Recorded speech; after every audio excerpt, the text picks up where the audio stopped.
Hello दोस्तों, हम लोग पढ़ रहे थे क्लास 12 के ज्योग्राफी को मानव भूगोल के सेकंड चैप्टर प्रवास को पढ़ रहे थे। इसमें मैंने एक वीडियो को अपलोड किया है, उसमें हम लोगों ने पढ़ा कि प्रवास के क्या प्रकार हो सकते हैं या प्रवास के क्या कारण हैं। ठीक है, इस वीडियो में हम लोग पढ़ने वाले हैं प्रवास के परिणाम।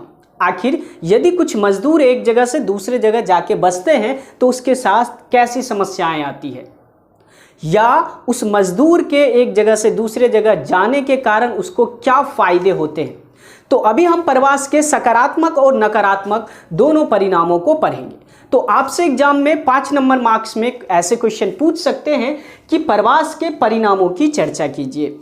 आपसे ऐसा भी क्वेश्चन पूछ सकता है कि प्रवास के आर्थिक परिणाम, जनांकीय परिणाम, सामाजिक परिणाम और पर्यावरणीय परिणामों की चर्चा कीजिए। आपसे ऐसा भी क्वेश्चन पूछ सकता है कि प्रवास के सकारात्मक और नकारात्मक परिणाम पे चर्चा कीजिए। हम पढ़ते हैं प्रवास के परिणाम। प्रवास के परिणाम का सबसे प्रमुख जो कारण या परिणाम है वो है आर्थिक परिणाम। प्रवास के कारण कौन कौन से आर्थिक सकारात्मक बदलाव आते हैं और नकारात्मक बदलाव आते हैं, इन्हीं बातों को समझेंगे। तो आर्थिक परिणाम में भी सकारात्मक परिणाम भी आता है और नकारात्मक परिणाम भी आता है। हम पहले सकारात्मक परिणाम को देखते हैं। तो यदि मैं बिहार से हूं तो मैं जो पैसा कमाता हूं मैं अपने घर वाले को देता हूं, तो हमारे घर वाले क्या करते हैं, उसी पैसा का उपयोग करते हैं बहुत सारे कामों में। ठीक है, जिससे मेरे उद्गम क्षेत्र का विकास होता है। मेरे उद्गम क्षेत्र का विकास होता है क्योंकि मैं दिल्ली से पैसा कमा के बिहार भेज रहा हूं, जिसके कारण उद्गम क्षेत्र के लोगों को लाभ प्राप्त होता है, आर्थिक वृद्धि होती है। उद्गम क्षेत्र, हम अपने बिहार में यदि पैसा भेजेंगे तो वहां पे आर्थिक रूप से वृद्धि होगी। वहां पे हमारे घर वाले घर बनाएंगे या शादी ब्याह शिक्षा जैसे कार्यों पे खर्च करेंगे। तो इन पैसों से उद्गम क्षेत्र पे भोजन, ऋण, शिक्षा, विवाह जैसे मदों में निवेश किए जाएंगे। और आप जानते हो कि मजदूर शहर क्यों आता है। आखिर यूपी, बिहार, राजस्थान, झारखंड के मजदूर दिल्ली, मुंबई में काम करने क्यों जाता है? तो इसी कारण से जाता है। ठीक है, ताकि अपने ऊपर जो कर्जा है या उनके बच्चे जो स्कूल में पढ़ रहे हैं तो उसका फीस, या उनके जो घर वाले भोजन करेंगे उनका खाना पानी का जुगाड़ हो सके, इसी के लिए जाते हैं। तो ये सकारात्मक परिणाम है। ये तो हो गए देश के अंदर की बात। मान लीजिए कि आप आगे चल के कोई अच्छी सी नौकरी करके यदि विदेश जाते हैं, विदेश जाएंगे तो आपके घर वाले यदि देश में, भारत में रहते हैं तो आप क्या करेंगे, आप विदेश से पैसा भेजेंगे। तो फॉरेन करेंसी जब हमारे देश में आता है तो यहाँ पे विदेशी विनिमय के लिए जो विदेशी मुद्रा या डॉलर हमारे बैंक में होना चाहिए उसमें इजाफा होती है। ठीक है, तो अंतर्राष्ट्रीय प्रवासी के कारण भी उस देश के लोगों को फायदा होता है यदि वो विदेश से अपने देश पैसा भेजता है। तो अब हम समझेंगे कि क्या क्या नकारात्मक परिणाम हैं। तो आर्थिक कारक के नकारात्मक परिणाम ये हैं कि भारत का जो भी महानगर है वो अति संकुचित होता जा रहा है। मतलब वहाँ पे जनसंख्याओं का दबाव बढ़ते जा रहा है। आप दिल्ली को देख लो, मुंबई को देख लो, लोग खचाखच भरे रहते हैं, जिसके कारण वहाँ पे जो जनसंख्या घनत्व है वो भी काफ़ी बढ़ जाता है। यदि मजदूर बड़े पैमाने पे गांव से शहर आते हैं तो उन शहरों का, उन महानगरों की संख्याओं में तेजी से इजाफा आता है। साथ ही उस राज्य के जो लोग थे, जैसे मैं मुंबई की बात करूं तो मुंबई राज्य के जो लोग थे, यदि दूसरे राज्य से ज़्यादा मजदूर आ रहे हैं तो वहां के मजदूरों के लिए एक समस्या उत्पन्न हो जाती है। मतलब रोजगार का जो अवसर था उसके राज्य में, उस पर दबाव बढ़ जाता है। विकास पे भी नकारात्मक प्रभाव पड़ते हैं। अब मान लो कि जनसंख्या यदि किसी क्षेत्र का बढ़ रहा है, यदि दिल्ली की जनसंख्या लगातार बढ़ रही है तो दिल्ली के विकास कार्य में भी रुकावट आते हैं। सरकार का उद्देश्य होता है कि अपने राज्य के लोगों को एक बेहतर जीवन प्रदान करना, लेकिन लगातार जो जनसंख्याओं में परिवर्तन आता है जिसके कारण सरकार उसको जो बेसिक राइट या जो भी ज़रूरत की चीज़ें होती है उसको मुहैया कराने में असक्षम होता है, जिसके कारण लोग स्लम बना के, झुग्गी झोपड़ी बना के, गंदी बस्ती बना के रहने के लिए शहरों में मजबूर होते हैं। ठीक है, अब हम बात करेंगे कि प्रवास के जनांकीय परिणाम क्या क्या हैं। तो जनांकीय तो जनसंख्याओं में भी बहुत बड़ा परिवर्तन आता है। यदि बिहार से बहुत बड़ी जनसंख्या दिल्ली में आके रहता है, 1/3 जनसंख्या यदि बिहार के दिल्ली में आके रहते हैं, तो देश के अंदर जो जनसंख्याओं का पुनर्वितरण हो जाता है, मतलब पुनर्वितरण हो जाता है जनसंख्याओं का, कहीं का जनसंख्या कहीं चला आता है, ठीक है। और नगरों के विकास कार्य में भी गांव के मजदूर नगर की ओर प्रवास करते हैं।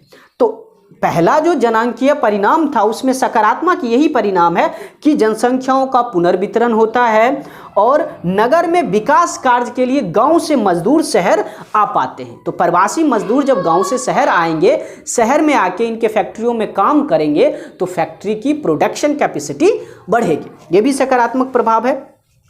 शहर में दक्ष और कुशल श्रमिक का आगमन होता है। गांव से जो पढ़ लिख के स्टूडेंट या श्रमिक जो है वो शहर में आती है, जिसके कारण यहाँ के लोगों का अर्जन बढ़ता है। अब मान लीजिए दिल्ली में कोई एक बड़े व्यक्ति फैक्ट्रियाँ लगाई, यदि उसके पास श्रमिक ही ना रहे तो क्या फैक्ट्री से अर्जन बढ़ेगा, आय बढ़ेगा? नहीं बढ़ेगा। तो जब श्रमिक आएंगे, ज़्यादा काम करेंगे, तो उसका आय भी बढ़ जाएगा। यदि गांव से बड़ी जनसंख्या शहर में आता है तो उसका आय भी बढ़ जाएगा। तो अर्जन करने वाले जो जनसंख्याएं हैं, जो कमाने वाली जनसंख्याएं हैं, उसकी संख्याओं भी लगातार बढ़ेगी। अब इस जनांकीय परिणाम के नकारात्मक प्रभाव क्या हैं? तो जो भी पढ़े लिखे शिक्षित युवा होते हैं वो गांव से शहर चले आते हैं। जैसे मुझे ले लो, मैं गांव में पढ़ा और अभी शहर में आके पढ़ा रहा हूँ, तो पढ़ा गांव में और पढ़ा शहर में रहा हूँ। तो जो कुशल युवा है वो ग्रामीण क्षेत्र से कहाँ चला जाता है? शहरीय क्षेत्र में चला जाता है। ग्रामीण क्षेत्र में जो योग्य युवा होती है उसकी जनांकीय अनुपात पे प्रतिकूल प्रभाव पड़ता है। अच्छे स्टूडेंट जो भी हैं या अच्छे जो भी क्वालिफाई या कुशल कारीगर हैं, मजदूर हैं, वो दूसरे शहर में या जैसे इंजीनियर ले लो, डॉक्टर ले लो, दूसरे बड़े बड़े महानगर में जाके काम करने लगते हैं। इसके कारण गाँव पे प्रतिकूल प्रभाव भी पड़ता है। लिंग संरचनाओं में भी गंभीर असंतुलन आता है। अब मान लो कि गांव से महिलाएं तो काम में करने के लिए ज़्यादा शहर नहीं आती है, आते कौन हैं? तो पुरुष हैं। तो लिंगानुपात जो है महानगरों का वो बढ़ जाता है। उसमें हम देखते हैं कि पुरुषों की जनसंख्या ज़्यादा हो जाती है, महिलाओं की जनसंख्या कम हो जाती है। इसी तरह का प्रतिकूल प्रभाव गाँव में पड़ता है। गाँव में महिलाओं की संख्या ज़्यादा हो जाती है, पुरुषों की संख्या कम हो जाती है, ठीक है। तो ये जो जनसंख्याओं में लिंगा अनुपात बढ़ता है, ये गंभीर समस्या शहरों के लिए भी हो जाती है और गांव के लिए भी हो जाती है। अब हम पढ़ेंगे कि प्रवास के सामाजिक परिणाम क्या है। यदि आप किसी दूसरे क्षेत्र में प्रवास करते हो तो इसके कारण समाज पे क्या क्या प्रभाव पड़ता है, क्या सकारात्मक प्रभाव पड़ते हैं और क्या नकारात्मक प्रभाव पड़ते हैं। तो सकारात्मक प्रभाव में ये है कि सामाजिक परिवर्तन आता है, नवीन प्रौद्योगिकी शिक्षा के विस्तार होते हैं, नए विचार का प्रचार प्रसार होता है गांव में, शहरों में, ठीक है। क्योंकि जो जनसंख्याएं हैं वो एक जगह से दूसरे जगह जाता है तो अपने साथ विभिन्न तरह की नवीन प्रौद्योगिकी ले जाती है, शिक्षा ले जाती है। जैसे कोई दिल्ली के शिक्षक की बहाली यदि बिहार के किसी यूनिवर्सिटी या कॉलेज में हो रहा है तो यहाँ से शिक्षा ग्रहण करके वो बिहार में जाके शिक्षा दे रहा है, तो शिक्षा का प्रचार प्रसार होता है गांव में भी, ठीक है। लोग यहाँ से नए सोच, नई एनर्जी, नए शिक्षा लेके गांव में जाते हैं, वहाँ पे भी विकास करते हैं। विभिन्न संस्कृतियों का मिश्रण होता चला जाता है शहरों में, गांव में या शहर में तो ज़्यादा करके। मैं अपने कोचिंग में लगभग 10 राज्यों के बच्चे को पढ़ाता हूँ। 10 राज्य से बच्चे आते हैं तो कई तरह के संस्कृतियों का मिश्रण होता है। कुछ बंगाली बोलता है, कुछ बिहारी, कुछ यूपी वाले होते हैं, कुछ दिल्ली वाले, कुछ मुंबई वाले, इस तरह के बहुत सारे बच्चे होते हैं। तो संस्कृतियों का मिश्रण होते हैं जिसके कारण लोगों में मेल जोल बढ़ता है, ठीक है, लोगों में एकता बढ़ता है। लगता है कि हाँ हम सब एक देश के नागरिक हैं, भले कितनी भी विविधता हो। उसके बाद हम इसके नकारात्मक प्रभाव देखते हैं कि समाज पे क्या क्या नकारात्मक प्रभाव पड़ता है। तो प्रवासी समाज से कट जाता है। जैसे मैं गांव से शहर आया तो अपने फैमिली, अपने समाज, अपने दोस्त से दूर चला आया, तो सामाजिक परिवेश से वो कट जाता है, अकेलापन महसूस करता है। शहरों में आके यदि कोई अकेला रहता है तो उसे बहुत ज़्यादा अकेलापन महसूस होता है। यही कारण से ना आज मजदूर गांव क्यों पलायन कर रहे हैं, क्योंकि वो अपने समाज से कट चुके हैं। यहाँ के शहर के लोग, दिल्ली मुंबई के लोग उसको मदद करने के लिए तैयार नहीं है। रेंटर को मालिक परेशान क्यों कर रहा है, क्योंकि वो तो उसका अपना है नहीं। अपने समाज से वो कट जाता है, उसको अकेलापन हो जाता है, जिसके कारण उसको निराशा होती है। अभी आप मजदूरों के ऐसे स्टेटमेंट सुनते होंगे कि रूम मालिक ऐसा कर रहा है, पैसा मांग रहा है, वो हमें प्रताड़ित कर रहा है, ठीक है।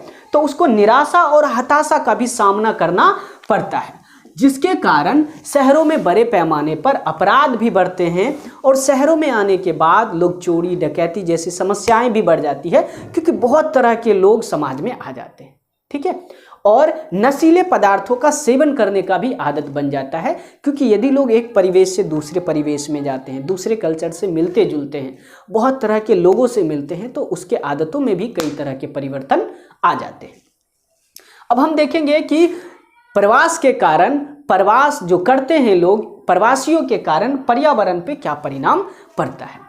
तो आप जानते हो नगरों की जनसंख्या काफ़ी अधिक होती है गांव के मुकाबले।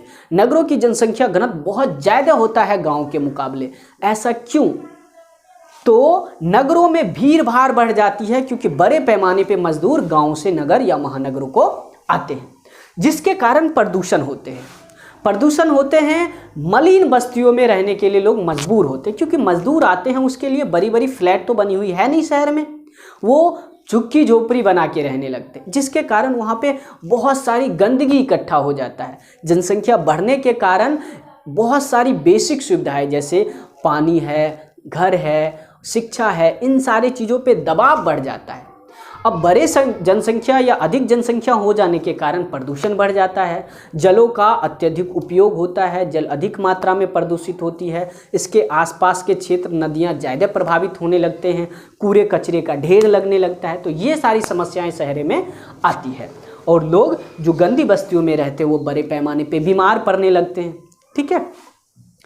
और प्राकृतिक संसाधनों का भी बड़े पैमाने पे दोहन होता है। अब देखो शहर में जो आप पानी के लिए चापाकल गाड़ोगे तो वो बहुत नीचे गाड़ना पड़ता है, यहाँ पे पानी शुद्ध नहीं मिलता है, क्योंकि ये प्राकृतिक संसाधन जैसे पानी है, खनिज है या मिट्टी है, इसका बहुत ज़्यादा उपयोग कर लेता है, जिसके कारण जो प्राकृतिक संसाधन है उस पर भी बहुत अधिक भार पड़ता है।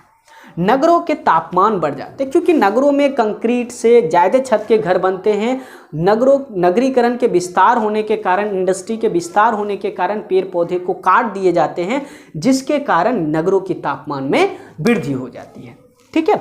और भी कई सारे परिणाम हैं प्रवास के। तो बहुत जैसे पत्नियां हैं, आप यदि एक मैरिज कपल हो, आप शहर में जाके बसते हो, यदि आपके पास घर नहीं है तो अपने बीवी बच्चे को लेके नहीं जाओगे।